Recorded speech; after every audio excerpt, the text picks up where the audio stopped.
and today I'll be analyzing a champion ability in League of Legends. Said ability is Ekko's Parallel Convergence, one of the most complex abilities in the game, yet fitting into the champion's moveset perfectly.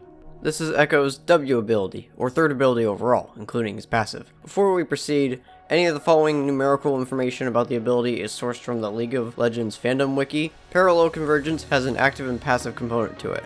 The passive gives Ekko's basic attacks extra damage based on missing health to targets below 30% health. I'm not going to focus on the passive component for this analysis since it's mostly non-interactive, just giving extra damage based on a target's health. However, the active component is far more interesting, and I will explain why. Ekko picks a target location within 1600 units, firing a device with an effective radius of 375 units to the target location. After a 2-second delay, the player is given vision of the target for 2.5 seconds, as well as making the spell visible to enemies. After a total of 3 seconds, the spell finally lands, slowing enemies in the radius by 40%. Now, that's what the spell can do on its own, without the player doing anything else. If Ekko enters the radius of the spell within 1.5 seconds of its landing, he receives a shield for 2 seconds and stuns all enemies within the radius for 2.25 seconds. Depending on what level the ability is, it will cost between 30 to 50 mana to use, has a cooldown between 22 to 14 seconds, and gives Ekko a shield between 80 to 160 plus 150% of the player's ability's power stat. Parallel Convergence takes 0.25 seconds to cast, regardless of level, also having a distinct animation and sound effect. Come get me.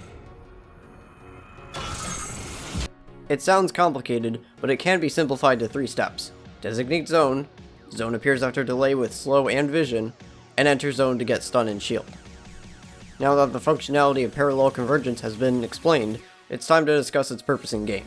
Given that it provides vision, a slow, a stun, and a shield, it shouldn't be a surprise that the ability has several different uses in game. I'll describe a few.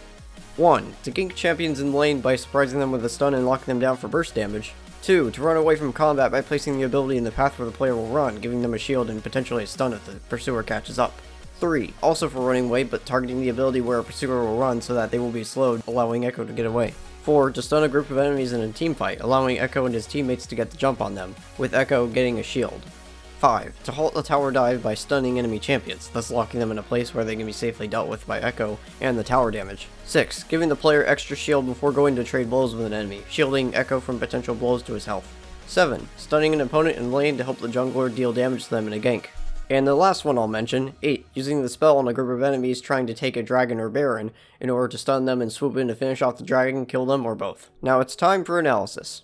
The delay in the ability's function, as well as the long cooldown, is there for a good reason, to increase the challenge of use and limit power. Inflicting a stun and getting a shield with one ability is incredibly powerful, so the 3-second delay to slow or potentially stun, and 1-second window for the enemy to dodge, only makes sense. This also forces the player to predict where their enemy will be in 3 seconds, having to think ahead like in a game of chess. The ability also comes with a tell during the cast time, with a distinct animation voice line, forcing players to be creative to get the jump on their opponent. Using it out of the opponent's vision will only leave the 1-second window to dodge, which can be difficult, but still falls within reasonable counterplay.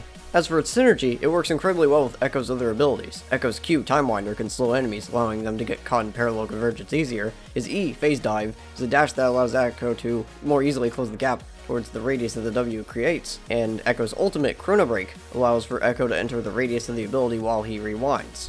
Overall, this ability is an incredibly creative mechanic, allowing for a massive level of skill expression while still being simple to understand and use.